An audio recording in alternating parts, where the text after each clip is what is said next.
Hey everyone, I need your attention for 1 minute. This is not one of those ads. This is something that has changed my entire life. If you've been listening to this podcast, you know that this is all about personal development as the foundation for everything good in your life.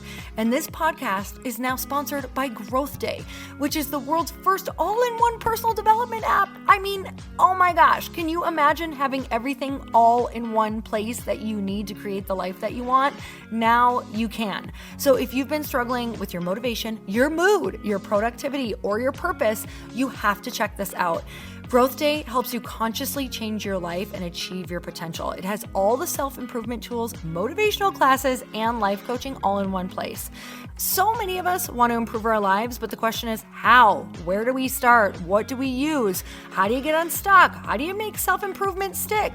Well, research shows how. It's when you consistently journal, track your habits, set goals, learn from empowering mentors, and challenge yourself that you'll be happier, healthier, and more successful.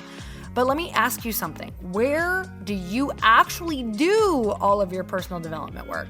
I have to tell you that over 300,000 people use Growth Day for a reason. It works. It's the world's #1 software for self-improvement. Growth Day has an amazing mindset journal that I absolutely love, a habit tracker, and a goal-setting system. In fact, I bet if you went to my stories this week, you probably saw me using the journaling app and telling you to do it too, because it's the first time that journaling has ever actually stuck consistently in my life because of this app. And best of all, Growth Day has live inspirational classes every single week from the world's top motivational speakers and life coaches. These are people who have impacted my life in huge ways. These are mentors who I already knew and loved. In fact, this is something that's so huge for me, you guys. I personally teach a class in Growth Day every single month, and it is one of the most fun things that I get to do, and I'd love to see you there. These classes will truly shift your life. There's always something new that you will learn. So join me and 300,000 achievers growing our lives with actual real intention. Visit growthday.com/Lori for a free trial. Yes, you can try this for free. So go to growthday.com/Lori and go live your best life. You guys, that's growthday.com/Lori. And I can't wait to see you there.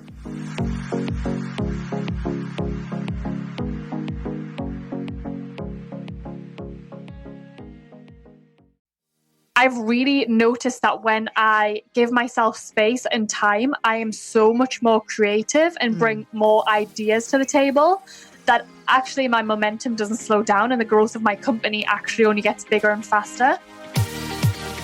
Welcome to the Earn Your Happy podcast. I'm Lori Harder, founder of The Bliss Project, 3-time fitness world champion, fitness expert, and cover model turned self-love junkie, lifestyle entrepreneur, and author.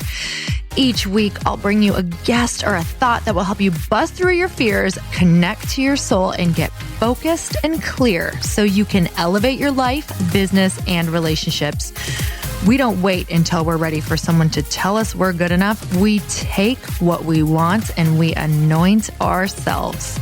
Get ready to earn, own, and unapologetically rock your happiness every single day. Are you with me? Here we go. Welcome back to the show. I'm so excited that you tuned in for another episode. And if you are attending the Bliss Project in March, it is the first weekend in March 2019. You absolutely want to go and grab your tickets now because they are getting really close to selling out. And I want you to be able to be there if you know that you are meant to be in that room. And I always tell people, if you are curious, if it seems interesting to you, if it's something that you're like, oh, I feel like I should be there, follow that. Every time I've followed those nudges, there's always been something so massive for me that have really changed the trajectory of my life. Those are called soul hits, you guys. I talk about them all the time. Those little nudges. So this event is filled with meditation. We have yoga in the mornings. We have performers. We have artists. We have incredible speakers. We have breakouts. I'm going to be taking you through a lot of different things that are going to give you a reference point for the rest of your life, to really give you the opportunity to try on the bigger version of yourself. So Join me at theblissproject.info to grab your ticket now. And on today's episode, you guys, I'm so excited because I have the original BossBabe on. So if you have been one of the almost 1 million people who are following the BossBabe Instagram account, or whether you've been following along at her BossBabe blog or site, Natalie Ellis is truly a powerhouse in creating connection and really helping women move forward in their businesses. So Natalie's passion truly lies in helping other women get out of the places where they feel stuck and showing them how to empower themselves to build freedom through entrepreneurship. She's a strategic serial entrepreneur who not only knows what she wants, but she's tenacious in making it a reality. And I'll tell you, every single time that this woman speaks, I write it down. I write something down. I learn something. So I took feverish notes on this podcast. And in this podcast, we talked so much about overcoming the fears around success, the fears around starting a business, and just fear in general. We also talk about how our craving for connection as women is truly so important to really follow that, because it helps us not only in life, but in business. We also talk so much about boundaries and clear communication, what it looks like to set a boundary, why we're avoiding boundaries, what the actual conversation around the boundary looks like, and how boundaries are so much freedom. Now, Natalie is such a massive business guru, but we also talked about how this year she's really craving space and more play and more connection, and how that's going to be implemented into her life. So you guys, I cannot wait for you to listen to this podcast. And here's the deal. Even if you do not have a business or you're not starting a business, you're definitely going to want to listen into this, because these are just life principles. It's so funny how whether it's business or fitness or relationships, they all cross over and there's something to learn. So definitely tune in, and I cannot wait for you to hear this. So let's get started. Natalie, I'm so excited for you to be on my show. Finally, I feel like this has kind of like been like a year in the making for me. Yeah, I know. I'm so excited to finally be here and chatting with you on the podcast. You know, it's so crazy because I know that my story is so much like other people's story of finding you. Without even knowing, we kind of found who you are because I had followed the BossBabe page for I don't even know how long. Like literally, I was just actually scrolling through my phone the other day. You know, when you go back in picture land from like so many years ago, and I found like some old BossBabe quotes that I had screenshotted, and I thought, oh my God, that's so crazy. Like I had been following along for way before I even got to meet you. So for people who are not familiar with kind of your background, let's go there first. And then later on, we're going to dig more into personally you. So okay, tell us a bit about, how everything that you're doing now got started and what exactly that is. Yeah. So what I do now is I own a company called BossBabe, and BossBabe is one of the largest and fastest growing online communities of female entrepreneurs and ambitious women. And it's so funny, you were just talking about having that screenshot, because there are very few women I meet that don't have some kind of old screenshot of a BossBabe quote on their phone, it just lights me up so much. But my story is so cliche. I'm one of those people that's always been entrepreneurial. I think it was just in my blood when I was born. One of those people that had those candy floss stands and things when I was younger, and always looking to create. And I just loved it. And I kind of started to really hone those skills in when I was about 13, and I got my first computer, and I got super interested in websites. And I learned how to build websites, and I learned how to design online. So logos, branding, that kind of thing, which at the time was a really cool skill, because lots of businesses wanted to have websites, but they had no idea where to start. It wasn't as easy as it is today. So I would hit up eBay shops and pitch them this idea of having their own website and all that kind of thing. How old were you? I was 13. Oh my God. That's amazing. And where did that even come from? How did you even know that was a thing for you? I didn't. I really I was really good at designing websites and branding stuff. And I just thought, okay, I see all of these eBay stores and it's interesting, but it doesn't look very nice. What if I just did this for them? And it just came super naturally. And I didn't really know what an entrepreneur was or what that word meant. But I just kind of went like that. And then I started to import things in bulk and sell them to eBay stores, like through their DMs, which I'm sure was illegal. And I didn't even have a PayPal account. So I was so young for any of that. But it was just so much fun to me. And I loved that hustle and that idea of like having creative ideas and then going out and finding them and bring them to life. I just loved it. And then when I was about 16, I petitioned my school to start an entrepreneurship class because I started to realize what it was that I was interested in. And I wanted to find out more and learn everything I could all about it. And it's funny because we didn't really have Amazon or anything like that. And I wasn't being recommended all of these interesting books. I was at a loss to like how I can find out more about it. So school was the first place for me. It's funny because I actually have a letter in my kitchen drawer from when I was 16, getting a letter from my headmaster to my parents saying how they were so excited that I was pitching them entrepreneurship classes or something like that. It's funny. But yeah, I started like that. And this kind of continued when I was at university. I studied business and I started an entrepreneurship society, which became one of the best in the country. Because of that, I was invited to Downing Street, which is kind of like the White House, but in the UK. And I was helping to work and create entrepreneurship policy to help more young entrepreneurs get into this. Because again, people didn't know what it was, which then led me to be one of the first ambassadors for a £112 million scheme to help female young entrepreneurs get funded. And I ended up going to Buckingham Palace for that. And it just, all of these amazing experiences when I was so young gave me a taste of what it could be like if I just went out there and created my own business.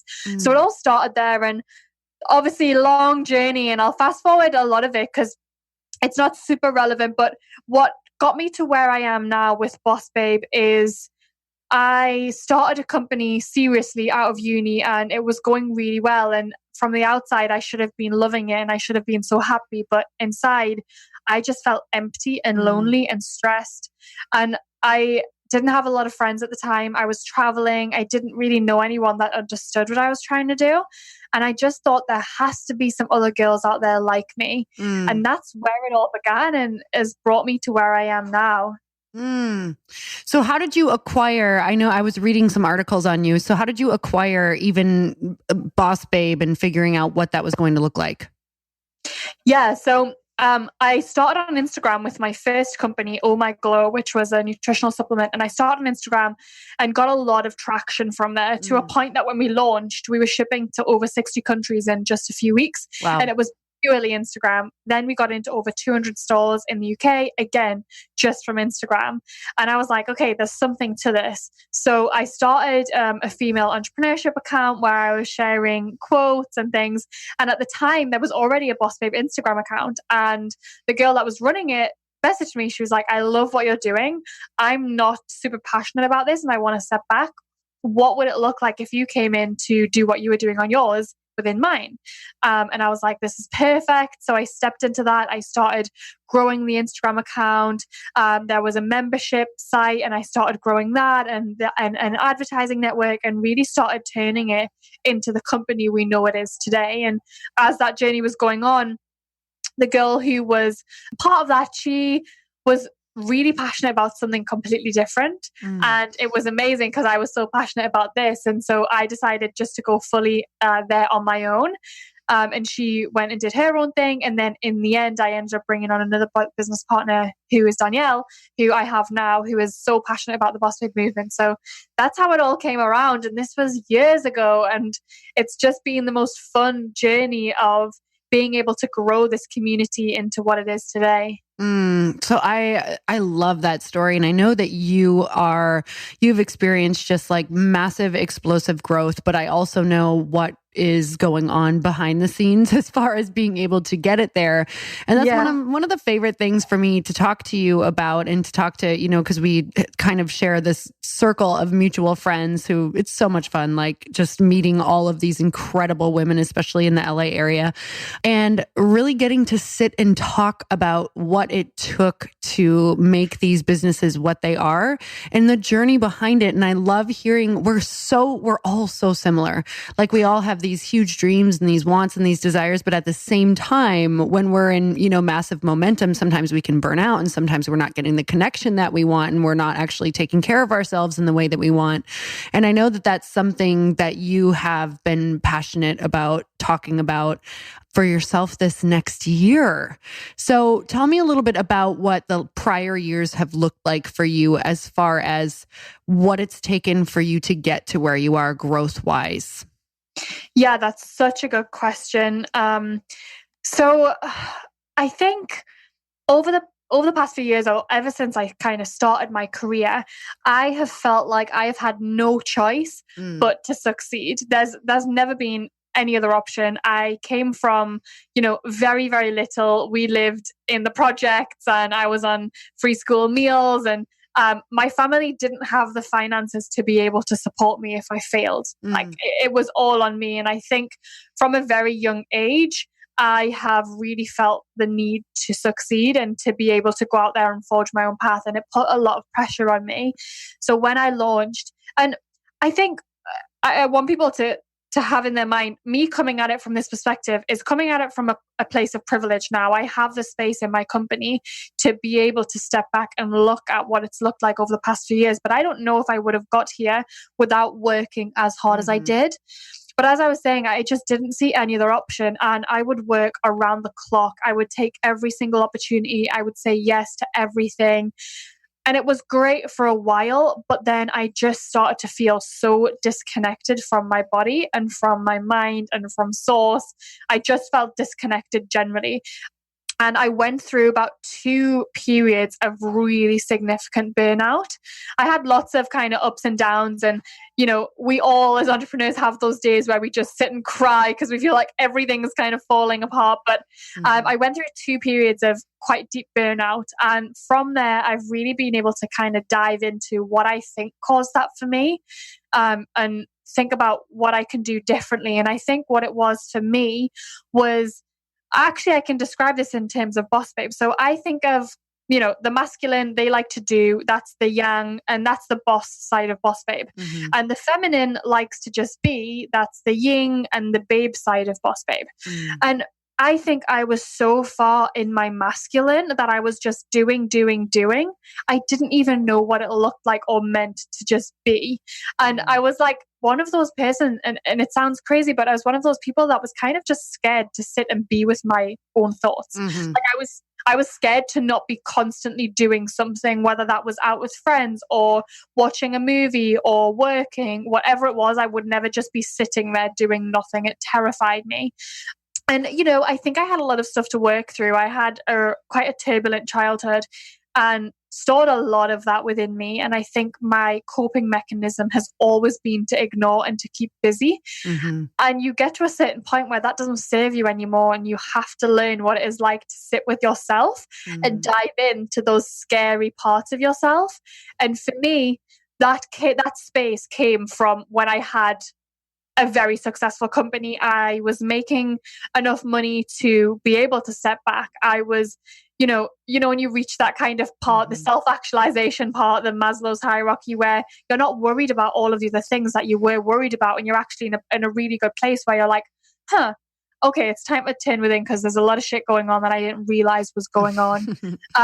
So yeah, I turned in and I realized I was so in my masculine, and I've really been on the journey to pull myself more into my feminine. And it's been the best thing that I've done for myself.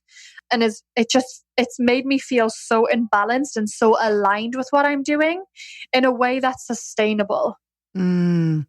Oh my God. I so relate to so much of that, especially I think that sometimes what can happen is when you come from a childhood that's like that maybe you don't feel safe or you don't feel like you'll be taken care of if you don't take care of yourself constantly, that it's almost like this, if you're not, providing and working, that things are going to fall apart because that's just the only other thing that you knew. It was either full on or like things are falling apart. So I so understand that. And the being part is so incredibly important because there comes to that point where you've worked so hard so that you can be. And I hear so many themes and messages though that you're saying that you just kind of knew when it was time, like you reached this point of like what was serving you is no longer serving you. So how does that come up for you? Like in what ways has it, first manifested into your life that you were like, whoa, wait a minute, I need to do something different? Yeah. So a couple of things. I was feeling very disconnected from source. Like I'm a really spiritual person and I always find it super easy to tap into my gut instinct, to myself. And I was really not getting that. I was feeling this massive block and that in itself was a big alarm for me. But the second thing was my health. Over a couple of year period, my health was just not great at all. I was constantly having a bad stomach, tons of hormonal issues, and I was not really getting anywhere. Whenever I'd go to the doctor, I was not getting anywhere. And then I started to look into it further and go to specialists and functional medicine doctors. And what it came up as was, within your stomach, you have so many nerve endings and you feel a lot of stress there. And I was just holding so much stress in my body. And as I started working through that, I decided to completely just revamp my lifestyle from my eating habits to everything. And I was on birth control. I wanted to come off that. I didn't want to be on any kind of synthetic hormones. I wanted my body to have a chance to be in its natural state. And coming off birth control, I'd been on it for 10 years. And when I first went on it when I was younger, I was prescribed it because I wasn't having periods properly, which back in the day, I guess that's just what they did. There wasn't as much knowledge where I could just go on Google and find out what was going on. Like people weren't talking about this. Women in my life weren't talking about this. So I went on the pill and I kind of just left that Band-Aid where it was and I came off of it and I didn't get my period. And I just went through this time of feeling dreadful. Every single day I'd wake up feeling tired. I was getting really stressed and emotional over things that I just never would have gotten stressed or emotional over in the past. And I started to look into it. I got my hormone levels tested and it turned out I had polycystic ovaries. Both my ovaries were covered in cysts so much that I could barely get out of bed some days because it was so painful. My testosterone was really, really high. That alone for me was the biggest wake-up call because it's just not our natural state. We can be told you've got these syndromes, you've got this and this, but that's not a natural state for us as powerful women. We should be able to bring that back to be in our power, to be feeling good. And that was big wake-up call. And I just wasn't prepared to sit back and let that happen. Wow.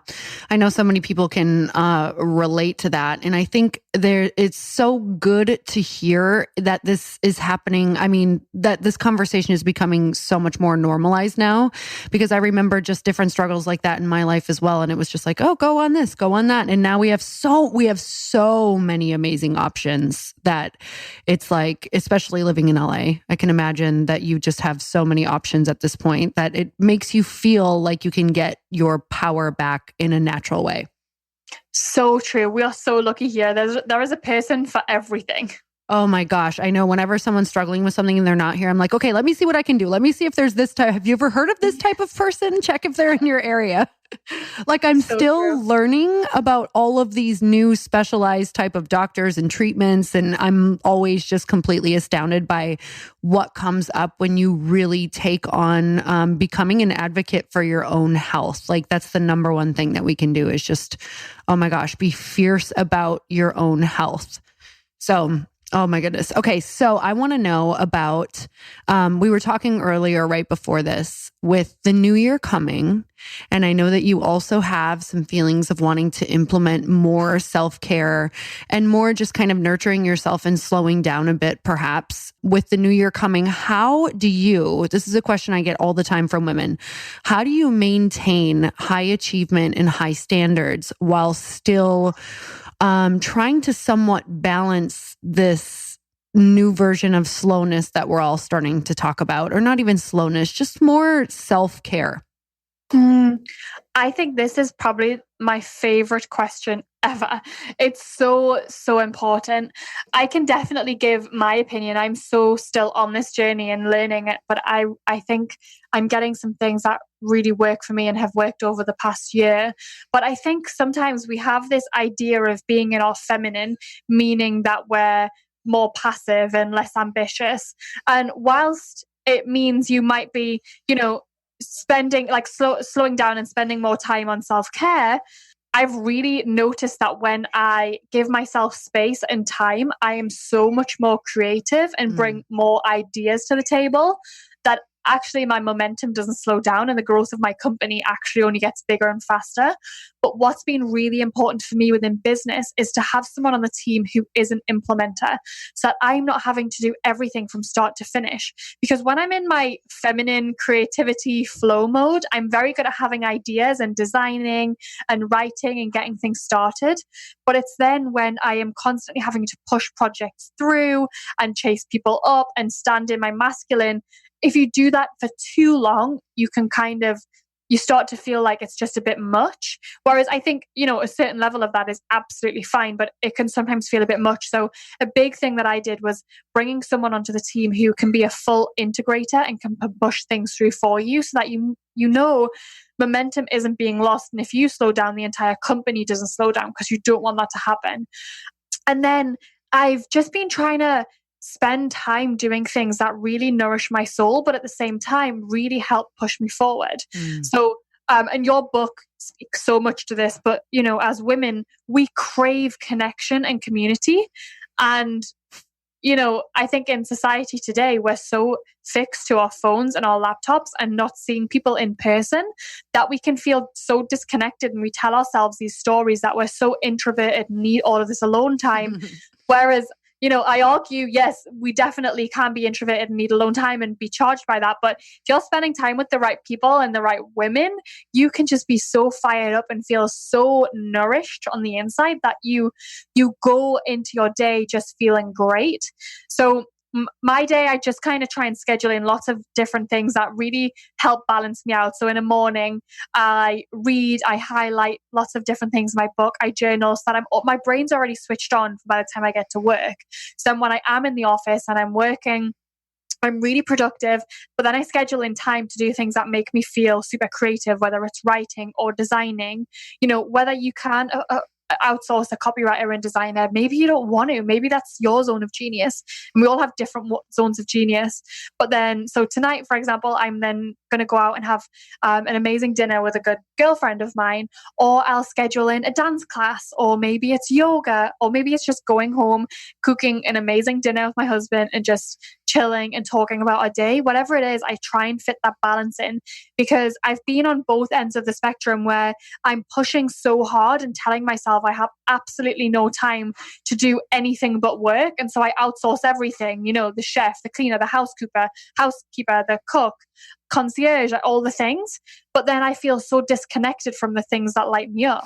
And then I've been on the other side where I don't work enough, and I'm too in that kind of, just let it come stage, that I'm not getting the momentum. And I think we're all different and we're all made up of different balances, but it's looking within to find out how much of each thing you need to be able to sustain your performance.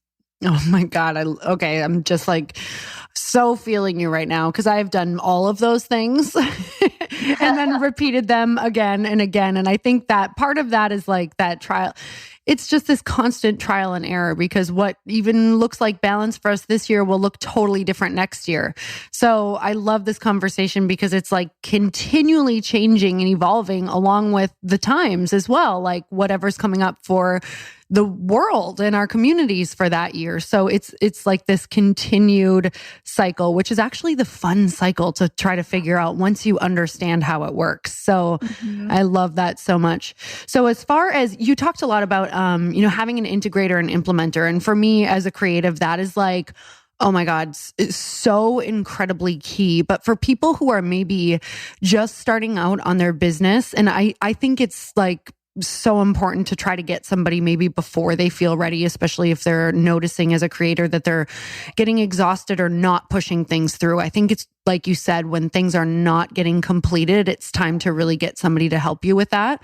How do you look for somebody, and how do you hire someone who's an implementer, integrator? That's a really good question. And to dive into the people that maybe they aren't ready yet, I say you should have left brain days and right brain days. So whether you have like fully like logic days where you're diving into your finance and spreadsheets, and maybe you have right brain days where you're doing podcasts or creating, whatever that looks like for you, that really works for me. But for us looking for an integrator, we got really, really clear on the things we want them to do as opposed to who we want them to be. So, okay, we know we want them to be organized. We know we want them to have good people skills. Great. But what do we really want them to do? And so I would think about, in terms of processes, every process that goes through our business and everything that I've been doing that I don't want to do, I map that all out, and I'm like, okay, this is a doing list. These are all the things. So anyone that comes on board, I want them to be comfortable doing these things. And then anyone within your team, I always recommend that you all do personality testing to understand exactly who you are, what seat you should be in, where you're best in flow. We do the wealth dynamics test, which is so good. And then whenever we're interviewing anyone or bringing them onto the team, we ask them to do the test too, because you can always do an interview with someone and think you know what they're like. But then when they come into the team, they do their work differently to what you expected. So definitely that personality testing is great. And Where I think is that at? Is that just wealthdynamics.com? I think if you just Google wealth dynamics, I think that's what it is. But it's been great for us. And me and my business partner, Danielle, we both did it and found out that we are quite different. I'm really creative. I'm called like a star, and she's creative, but more of a mechanic. So more of the processes and stuff. And so we, and it gave us a map of like, okay, these are the people we have on our team right now, and here's what we're missing, and here's who we need. So that was really good. And there's also another book called Traction, which has been one of the best business books I have read. And it really helps you map out your company in the most simplistic but effective way. And within that, it gives you a really, really good overview of what you should be looking for in an integrator and what kind of person they are. It's been really good. And there's another book called High Growth Handbook, which my husband surprised me with. It's like the typical relationship present, but it's a really good book. And within it, there's a great chapter on how to hire a really good COO. So even if you're not at the stage where you need a COO and maybe you just need some support on the operations side or something like that, that chapter is really powerful in helping you understand what kind of people they are and where you'll find them. So that's where we started. Oh, so good. So for your business right now, what do you need the most in order to give yourself what you want this next year and achieve what you want? More space at every corner. At every corner, I'm just like, where can I create more space? How do I create more space? What's coming up for you around that? Like, what are the answers you're getting? Boundaries. Just set more strict boundaries, and not being so afraid to delegate. I can be a bit of a control freak at times. So, even having so much support, I can be afraid to delegate certain things. So I'm really trying to delegate more, set more boundaries, and then schedule time into my calendar every single day to write. I've absolutely loved writing and really felt back into that within the next year. And I just want to keep that going even more. But yeah, I need to let go of control. That is a big thing for me. What are some of the things that you love to write about? I love to write about personal development and high performance. That's just my absolute favorite. Some days I'm having kind of days where I love to dive in deep on business and think through the financials or social media or community building. But what truly lights me up inside is how to be your absolute best self and what that looks like from all aspects. So are there some things right now that are really coming up for you around what that looks like to reach your highest potential, like how to really tune in, which I'm sure your life, I already know this, your life is the actual project in which I'm sure you write about. So for you, for this next year, I know you're craving so much space, and I want to talk about boundaries in a minute, but within that space, like what is coming up for you that's being called to reach your highest potential this year that you can start seeing that's maybe a surprise for you? That's a really good one. I really think for me, it's spending more time with my friends and investing more time into my relationships, like completely separate to work. That's what I need to be the best expression of myself. I need my girls around me.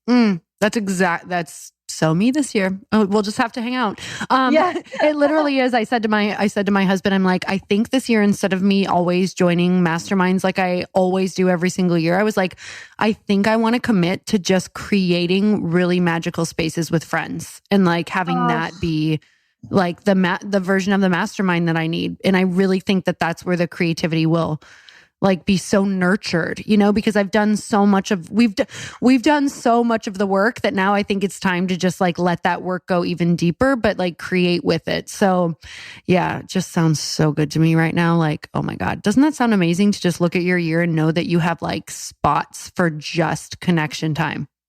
That sounds like absolute perfection to me, and I'm so in agreement with every single thing you said. Yes. Well, that's going to require boundaries. So let's go back to let's go back to that topic, because it's the last thing that people want to do is set boundaries, because the people in their life don't like the boundaries. And also when we set a boundary, on the other side of it, we have to deal with letting people down and letting it be okay that we disappoint people, and letting it be okay if people think that you're a bitch because you keep saying no to something over and over and over. Except people don't actually understand. They'll never understand why you're saying no. So I want to know, first of all, how do you deal with the constant like having to say no, even to the good things, in order to make space for the great things?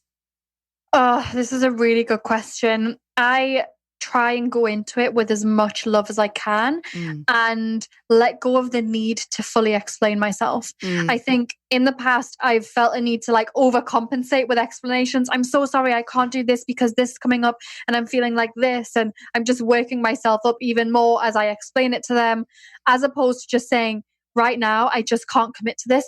Is that okay? Can we reschedule? Something like that. Or these are the times when I can be contacted for this. Please don't like contact me outside of those times unless it's completely essential, and just being very forthcoming with how I'm feeling. And I think I've been allowed to have those boundaries and have it so easy because the community I've created around me right now just get it, and they feel exactly the same way. And often, and I know this is in your book too, it's about communicating those boundaries with people and saying, if I do cancel something, please don't make me feel guilty about it, because I would never do that unless it was purely essential. I just want you to understand and send your love, and I will hold the exact same space for you, and let me know if you need something different. So that's one, like in terms of time, that's been a big thing for me, and just being so honest about it. Another thing, honestly, that's come through in terms of boundaries is, it's been ingrained in me since I was very young. I am a very honest, to the point, blunt person. Like, I don't spend a lot of time fluffing up or flowering around a subject. I'll kind of just say what I think, what I mean, and would always hope that it would be received in the way I gave it, which was with love. I would never intend to go and say something that would ever upset anyone or make anyone feel bad. But some people will take things very personally. If you say, I actually didn't really like that and I would prefer not to do that next time, they'll take it so personally. And I think over the years, it's kind of made me feel like I can't be honest and forthcoming because it might offend someone or it might upset someone. And I've just, in the past year, let that go because I just think that level of judgment on yourself and worrying about being judged is just a waste of time. If you truly know you're a good person and you mean well, then you should be able to express yourself in whatever way that comes out. And for me, it's been owning that and telling people in my life, look, if things aren't working for me, I'm just going to be honest and tell you, but just hear me when I'm saying it with love. And, you're always so welcome to come and give me the feedback too, because I want to know what I can do to be my best self. And that's been a massive thing for me. Oh my God. Okay. So I think this is also the fact that you can clearly communicate how you're feeling is why you've been able to move forward in the way that you have. And I always am trying to, number one, get better with this myself. And number two, share how to do this with women, because I feel like so many women are so afraid to say what they need and to also say how they feel and to put those boundaries in because they are so afraid of other people's opinions or hurting someone or saying the wrong thing. And this is my work this whole next year, is to not take anything personal and just to keep showing up authentic, because I'm going to offend people and that's got to be okay. Like, I have to know that I have it within me to figure it out and get through whatever sort of feedback or criticism or anything that I do out of being me happens. And at the end of the day, that it's always going to be better that I chose to live on my terms. And that's so hard. Oh, I love that. And I love that that's something you want to master over the next year. That's an amazing goal. So where did that come from for you, that you feel like it was always something that was a part of you? Was that like how your family would speak, or is that something that you just could immediately see like, wow, this is really painful to hide how I actually feel? Yeah, I think as a family, we've always been very brutally honest. So that definitely helped. But I've always been a really big overachiever as well. And like through school and university, my number one goal was to do well and to succeed. So at every step of the way, I was that annoying kid saying, what can I do better? What did I do wrong here? Tell me.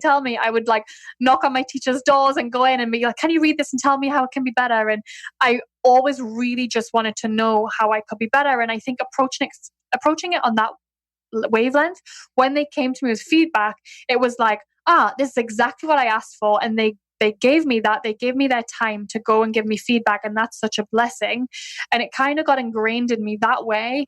And it really has carried through to my business life, my marriage, my friendships. I just want to know how to be better. And if someone takes the time to think through that to make me a better person and to make our relationships or our business better, then I honor that. And I'm so grateful for it. And whenever a new team member joins our team, one of the first things I say to them is, you cannot offend me, and I am here and I love to receive feedback. So if anytime something comes up, please just give it to me. Don't think about putting it into a shit sandwich, because it just wastes both of our time. And I know you mean it well. So just say it. And I try and communicate that with people. And I think then they kind of do the same thing. And they're like, oh, actually, yeah, I would love feedback too. So you can come to me like this, and I like to receive feedback in this way.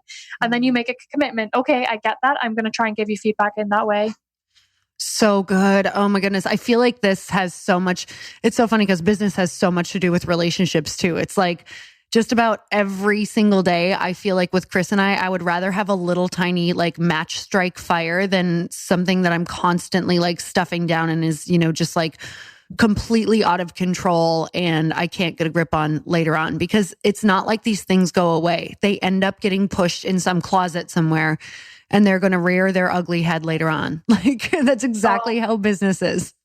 It's so true. Communication is just absolutely everything. And the thing is though, I don't think people see it enough. So they don't understand what it actually looks like. So how do you create, I know that you just mentioned a bit about how to create that communication, but how, when it's something that's already challenging and you need to talk about it within a friendship, within a business, within your relationship, how do you approach those conversations and how do you prepare for them? Especially, I'm going to add, especially if the person is like a professional arguer. Oh, yeah. So I try not to prepare too much because then it gives me anxiety. I feel like I hold it within myself and I'm like, I just need to get this out. So I will, if I've got to deliver something that I'm going to find really hard to say and it might be a little bit hard to hear, I will go and do some breath work or a meditation or something that gets the anxiety out of my body and allows me to come into that meeting with a lot of love, very heart open and in a very calm way, as opposed to coming in and be like, I need to tell you this. I'm coming in and I'm like, I love you and I appreciate you. And I'm so glad that you're open to this conversation. I'm just going to say what it is that's been bothering me or what we're going to talk about. And then let's talk about it. I want to hear your thoughts. And then I just bite the bullet and dive right in. And I try and get that conversation off my chest as soon as is possible. As long as I've had a chance to really sit with my thoughts and feel like what I'm saying is worthwhile saying. And it's not just something that's, maybe it bothered me because it was reflected. It reflected from someone else, something else inside of me. And actually I needed to go and do inner work on it. Like if it's something that's generally very constructive, then I will just go and get that out of the way. But you've just got to rip the Band-Aid off and like dive in, I think, head first. What was your biggest learning lesson from this last year? Oh, what a good question. I think my biggest learning lesson was I need to set bigger goals. And the way that I do that now, and we do within the team, is when we set a goal, we double it. Because I think it's so easy to play small and it's so easy to set goals that make you feel good as opposed to making you feel scared. And as much as I'm talking about balance and wanting to be in my feminine and have boundaries, I also really, I am ambitious and I care about my goals. So it's something we've done. We've doubled them. And actually, I think we've hit about 70% of our goals that we've doubled, which is so huge, because if you didn't double it, then you're aiming for something so much lower, and who knows if you'd actually get as far as you have now. So even with any of my clients, anyone that comes to me with a goal, I'm like, what would it look like if you doubled it? Or if you had to do that in half the time, what would you do differently? And just getting that mindset going is just so powerful. Oh man, that's good. I'm taking notes on that one. What was your biggest challenge from this last year? My biggest challenge was learning how to be married and learning how to do that whilst running a big company. That was really hard, knowing how to segment my time and make sure that my husband feels really loved and gets what he needs. And at the same time, I get what I need and can also go and focus on my business. Marriage is a real big learning curve. So I've been married for about a year and a half now. So the past year has been figuring all that out and what that looks like and how to communicate with each other and how to figure out what he needs and what I need. It's a lot. So how do you implement that into your day? What does the daily look like so that you guys stay, cohesive in the same conversation? Yeah, we spend our mornings together and we normally just cuddle up on the sofa with coffee, reading our books, journaling, and just talking about anything that's coming up. We talk about what we've got going on that day, and we both have access to each other's calendars. So if he sees I've got a really big meeting or a crazy day, he'll send me a nice message throughout the day, or he'll say, I'm going to bring you lunch. I know you're crazy, or I'm going to walk the puppy, and just little things. And I'll do the same for him. And then every night our non-negotiable is that we have dinner together. So I will always make sure I'm home for dinner, and I love to make space to cook dinner if I can. And it's something that really just lights me up. And I know it's totally his love language. So that's really nice. We have dinner and we just try to not talk about business. Our phones are nowhere to be seen. And we just talk about how each other's feeling and dive into things like that. And then we'll either go our separate ways that evening and do other things, or we'll spend that time together. And then when we get into bed, we'll do our gratitudes. And we always dive deep into 3 things we're grateful for. And we normally honestly spend about an hour in bed just talking and spending just uninterrupted time together. We often reflect and you did this today and it made me feel this way. And I really loved it. And I would love more of this. And praising the other person for things they did really well so that they can get to know you even better. But those are our non-negotiables, the dinner and the bedtime gratitudes. Even when we're traveling, we both travel a ton.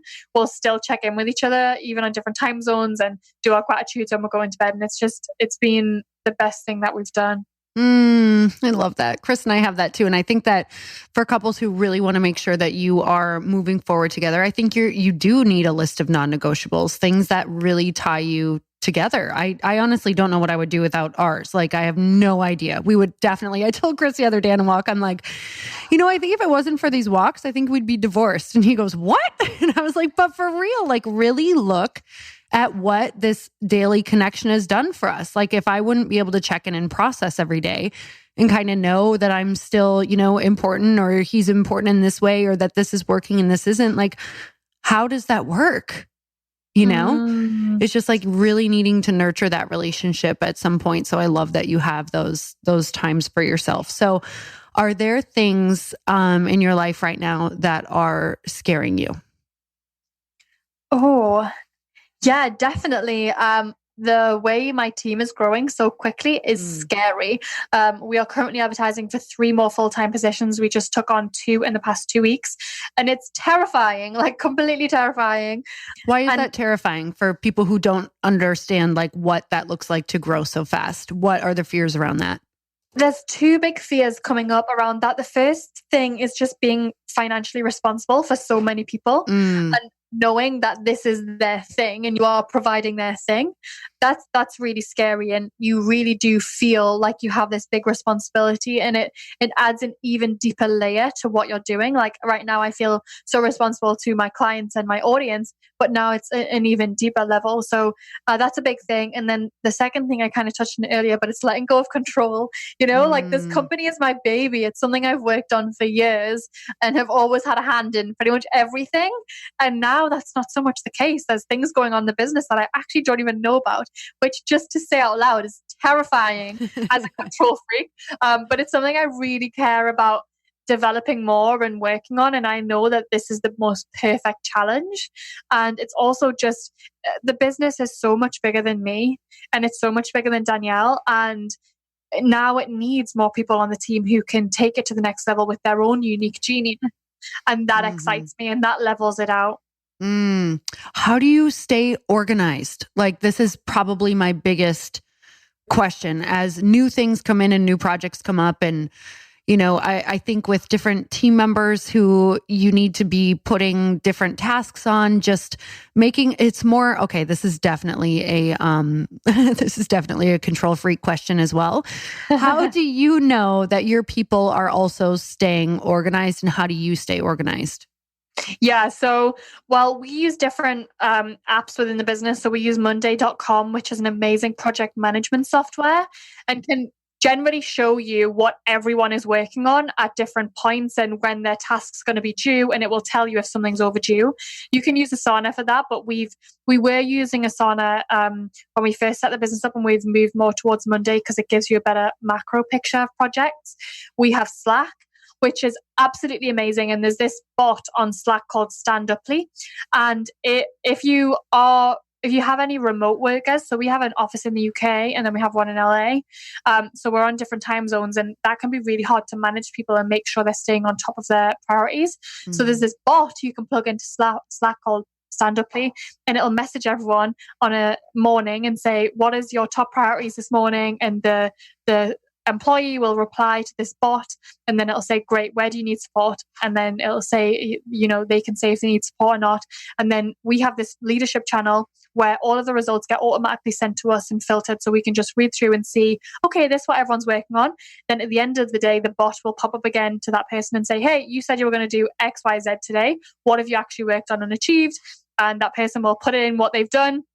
And then again, it'll get sent to us, and it'll ask them, are you blocked by anything? Do you need anything? It'll get sent back to us, and we can look through that channel and see, and then reach out to that person if we need to. But it's just a really good way of staying on top of things, and not letting anything kind of run ahead and get away from you. And then just general, we have team meetings and everyone knows what they're responsible for, and those notes go into our Evernote, Slack, Monday, Asana, whatever it is, and kept there so we can check at any given point what's going on within the business. Awesome. Thank you for that. What are some questions that you think most female entrepreneurs, or let's just say entrepreneurs in general, are not asking that they should be asking? Like, what are they missing? What's the reason why they're not getting to where they typically want? What should they be asking? I think they should be asking, why on earth am I doing any of this anyway? I think, the reason you start your business is probably not the reason that you still continue to run it today. And just constantly check in and be like, why am I doing any of this, will help you decide how you're going to continue doing it in future. And I think a lot of entrepreneurs get to a stage of burnout or worry or panic because they have not been checking in with themselves around that question. And I think when it comes to working with people, it's really important that you understand what matters to them and why they're doing what they're doing. So constantly asking those questions and not being afraid to take a deep dive into, well, what does it mean to you to be working on this project with me? And why is that important to you? And using that to be able to then understand people better, and kind of build up your relationships. And then I think people are so held back from fear. And I just see it a lot, whether it's fear of seeing money come in the bank and not being able to spend enough to then go and grow it because they're harboring, what if I lose it? Just fear of doing things differently, fear of people laughing at them on social, or fear of them looking like they're imposters and being found out. Just so much fear. Let's talk about that for a minute because, for a lot of people, the fear is really real. And I experienced intense fear for so long that it held me back from everything. And it wasn't until I really, now I have this amazing relationship with fear for the most part. That's I fully accept whatever comes on the other side. So I actually let it play out in my head. And I'm like, okay, if that's the worst thing that's possibly going to happen, could I accept this and could I still love myself afterward? And will I be able to survive? And will I pull myself through? And do I have loving people to help me with it? So what are some tactics that you've come up with? Because you know what, the thing that people don't really think about is the bigger that you are, the more that's on the line. So your fears out of anyone, which is funny, out of people who have really large followings and have large businesses, technically they could literally drown in fear because the fears are just amplified by numbers of people and things like that. But it's I find the people who have to deal with it more actually have such a more beautiful way of dealing with fear that it's the only way that you could be able to manage those numbers. And I also believe it's the reason why they came is because you're prepared for them no matter what happens.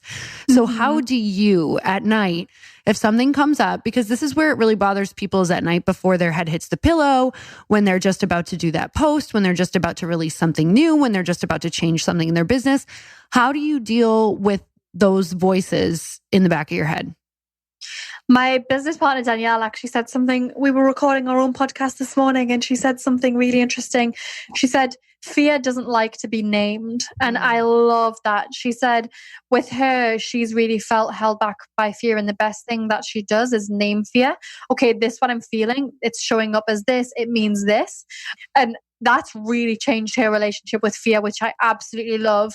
For me, it's learning how to surrender. And I think I will still be on my deathbed learning how to surrender because I don't know how anyone masters that because it's so hard. But it's being able to surrender and not being so attached to the outcomes or to what you have. I fully accept that things can go wrong and might turn upside down, and that can happen from one day to the next. And I have to be okay with that. So I try to disattach myself from what that outcome might be. And the second thing is just surrendering to, so what if someone sees that and makes fun of you? So what if that person falls out with you? Or so what if that happens? Just being okay with it. I read a really good book called Letting Go. And it talked through a lot of stuff around surrender and how when you are standing in courage, you're on such a high frequency, and that's when you start to attract a lot of things to you. So I try and stand in courage as much as I can by affirming what it is I want to achieve. And if I'm having those days where fear's creeping in and I'm like, oh, can I really do this? Am I the right person to do it? I'll journal down all of the amazing things that I've accomplished and to remind myself and kind of give myself that pep talk of, look what you've done. You've always been okay. Things have happened that you've overcome and you've survived, and that's going to happen again. And just exactly what you were saying. Will I still love myself? Will I still have my relationships?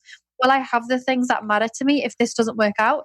And the answer is pretty much yes. Otherwise, you probably shouldn't be doing it. I love that so much. And it's what a beautiful thing that to really think the act of courage, which is always just a choice, is such a high frequency. So just to know that when you make that choice, you're actually attracting great things to you. That's a really beautiful thought. Thank you for that. And I always go back to the core beliefs that I have around, and I had to do some serious work around this year, which I did not realize. Like, I had this deep fear around one of my income streams that's always been there, a deep fear, or not always been there, but that I took let me just go back for a minute. That took 8 years to really build up, but is a reoccurring monthly thing for me. That's like very solid for me. And I wasn't wanting to confront that I had some really deep fears around who would I be and what would happen if we lost this. And I had to do some really crazy work around that.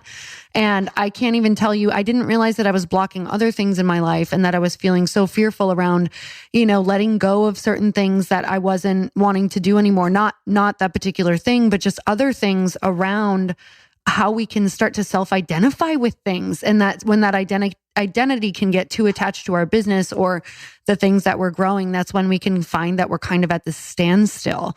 So I'm wondering if you have association with that at all with your business. Like, I know that you just said, kind of being so okay if everything goes away, but there's this point of like saying, will I really be okay? And then doing some work around it.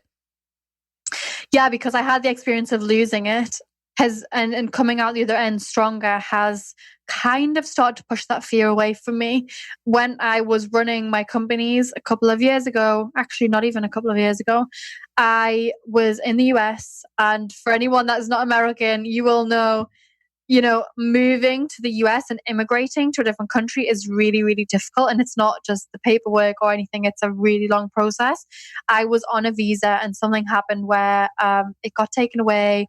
And I was in process of kind of being able to stay, but I wasn't able to work or earn money or do anything.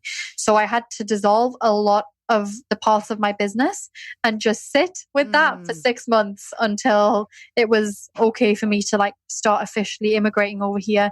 And that was the first month of that was the most difficult thing, to have everything you've been working so hard on pulled away from you just because you want to live in a different country. Wow. Was so incredibly hard. And, some incredible things have come from that. But it happened one Wednesday afternoon. It just happened and I wasn't expecting it. And I feel like I lost so much in that one afternoon, but I survived. I came out the other end of it so much stronger. And what I've been able to create from having that 6 months of space has been absolutely incredible. So that really helps me get through that fear that comes up of what if, and then I'm like, you know what if I get that space to do it all again? I'll be fine. So true. My husband and I had actually, he lost his job back in 2007, I believe that was. And we ended up losing our house and our cars and having to like downsize into this tiny little apartment and just starting from scratch after being together for a few years and doing really, really well. And I think that that's what I go back to as well, as saying it's a core belief though, that kind of developed from that. And also from other stories that I've heard from people. Like, it doesn't take long to read a few biographies to realize that the best parts of people's lives have come from the lowest points. So that's my core belief, is that if for some reason, knock on wood, but something happens, it's for something better. It's because that probably need to be cleared from your life and torn from you, or you would never let it go. And that's just a core belief for me. So, and that's the thing that's going to keep me in survival mode. So, in surviving and thriving later on. So, yeah, I think that's really beautiful for people to hear, because what can happen is sometimes people fear success, which is, which can be huge. That can be a huge block that you don't even let yourself get started, because you're like, well, what will happen if I lose that? You let your identity attach into that so much. So I want to know, what is the most exciting thing coming up for you this year in business and personally? Oh, great question. So the most exciting thing coming up for me right now in business is our high-level mastermind. We've never had one before, and we launched it a couple of months ago. And I am working with women who already have big audiences or are building audiences and are having such a massive impact. And this fuels me on like a soul level, because this idea of being a multiplier, we have our audience and we're making an impact every single day on so many women, but to be able to then take what we've done to other women's businesses and help them impact more people, it just lights me up, and it's something that I wake up in the morning feeling so excited about. We've put that into our core values at BossBabe to be multipliers, because it's just not enough for us just to kind of work within our own community. We want to be able to spread that and do as much as we can and allow other people to go and impact. So that's a really, really exciting thing for me personally. It's the holidays, and I am going to take more time off this December than I've taken off in a really long time. And I'm so excited about it. I have so many things lined up. It's going to be my 27th birthday on Christmas Eve. I'm going to be going to Whistler skiing. I have every single week at least 2 things planned with my girlfriends. And I'm just making so much room for that. And it's just lighting me up and making me feel amazing. Oh my God. I love that. Are you Sagittarius? I'm a Capricorn. Okay, yep, you're right on the cusp, right? Yeah, I was supposed to be born a Sagittarius, but then I came out late as a Capricorn. Well, I feel your Sagittarian ways. I'm Sagittarius. My birthday's coming right up. So yeah, so exciting. December is I feel the same way about December, just some space and some fun. And I have not done this in so long. So this has been such a fun conversation, because I feel like we're a lot in the same space right now. So Natalie, I am so grateful that you have come into my life and that our paths have crossed. And I just want everybody to be able to find you and follow you and learn from you, because you do so many amazing things. So where can we make sure that we are getting all of your awesome info? Thank you so much. Ever since meeting you, I just adore you. You can find me on my personal Instagram at I am Natalie, or at my BossBabe Instagram, which is at bossbabe.inc. And then we also have an amazing blog called BossBabe. It's on bossbabe.com. And then we are going to be launching in January our podcast, which I'm so excited to have you on as well. But that's another really big thing that I'm working on that I'm so excited to get out there. Oh my gosh. Okay, we have to talk about that. That'll be so amazing. And I always end on one last question. Are you ready? I'm ready. Okay. So if you're in an elevator, it's only a 30-second ride. It's with a total stranger, and they look over at you and they ask you, how can I make myself happy? What do you say? I would say sit with yourself daily, turn inward, no distractions whatsoever. Whatever that is for you, it doesn't have to be meditation. Turn inward and deeply understand what is your soul's blueprint and what it needs to feel nourished. That's so beautiful. Thank you so much. And you guys, if you loved this podcast as much as I did, make sure you share it with your friends. And until next time, earn your happy. Bye, everyone. Thank you guys so much for spending this time with me on the Earn Your Happy podcast. I am so glad that you stopped by. If you could take 1 second to share this episode with someone you think would love it, that would be absolutely amazing, and we would be forever grateful. Also, please leave us a review if you feel so moved by going to iTunes and leaving us an honest thought, an honest comment. Tell us what you think. Tell us what you want to hear more of. It would really help us out on our journey to helping thousands and thousands of people. Until then, don't forget to earn your happy. Thanks again, guys. Bye-bye.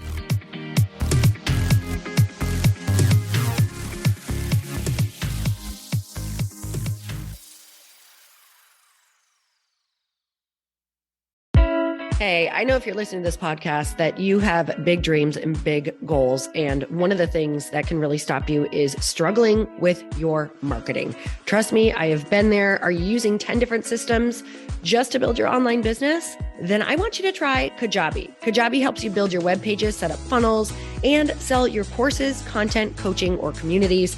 You've been hearing me talk a lot about funnels on this podcast and the importance of your email list. You can get a free trial at kajabi.com. That's Kajabi.com. I've talked about Kajabi before, but here's something that's super cool and new. They just rolled out an AI assistant for creating your online course curriculum.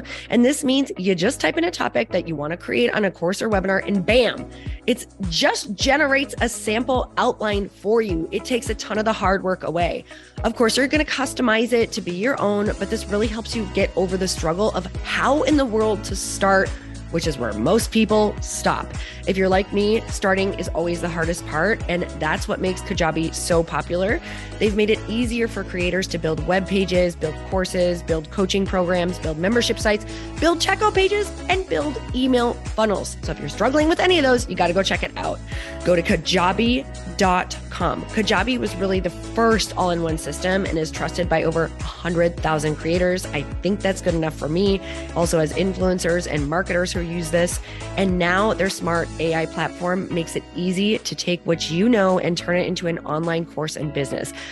Go start building with a free trial at kajabi.com. That's kajabi.com.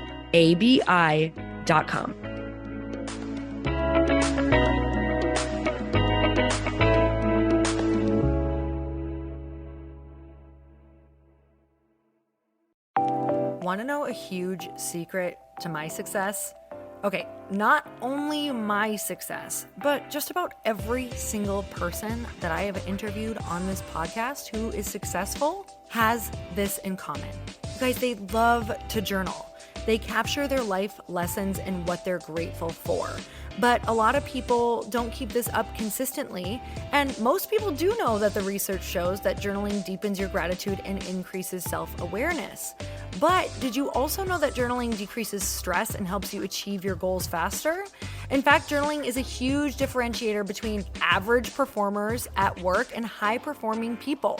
It leads to longer-term clarity, confidence, and success. So why don't more people journal? Why didn't I journal consistently? Honestly, they don't like staring at a blank page. It's hard to carry a book around with you or a notepad, and they just don't even know what to write about, or they just forget. That's why I know that you're going to love Growth Day. It's the world's #1 system for self-improvement, and it's like all-in-one personal development in an app. And it has an awesome digital journal, and people love it. Growth Day's digital journal has hundreds of research-backed writing prompts for self-reflection, positive mindset, confidence building, and success. I use them all the time, and it makes me think in ways that I typically don't, and it makes me ask myself better questions, which we all know gets better results in our life. It even has prompts that help you develop a daily, weekly, or monthly habit of reflecting on your life and identifying areas to grow. So it's a perfect time of year to start journaling, you guys. When you sign up at Growth Day, you also get systems for habit tracking, goal setting, and scoring, and improving every area of your life. Best of all, I get to teach there too, you guys. I'm so excited. I hope that I get to see you. I teach live in Growth Day every single month with a new topic just for you. So join me there. Start your free trial at growthday.com/Lori.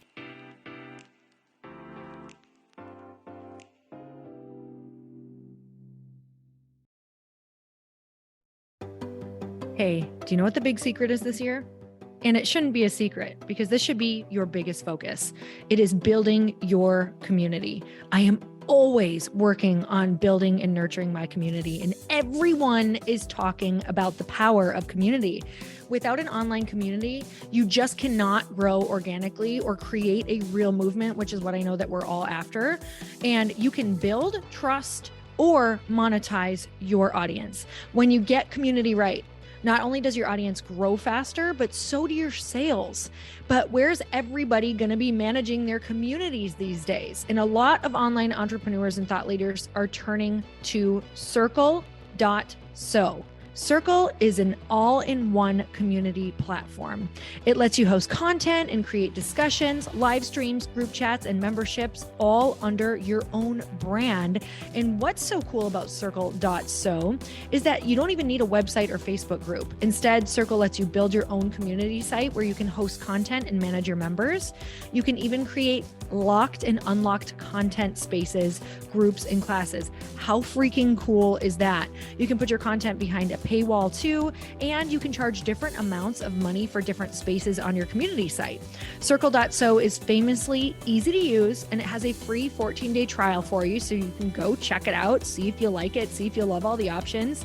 Just go to Circle.so. Go check it out right now, you guys. Imagine being able to manage your community, start group chats and live classes, and accept payments all in one place. Kind of mind-blowing since this is usually spread all over the place. You have to log into so many different things. If this is the year to capture, organize, and monetize your community, head over to circle.so. You can get a free trial and start building your online community right now. Just go to circle.so. You guys, you get the 14-day free trial. So just go and see if it's for you. It's going to streamline everything and make your life so much easier. It's so freaking cool.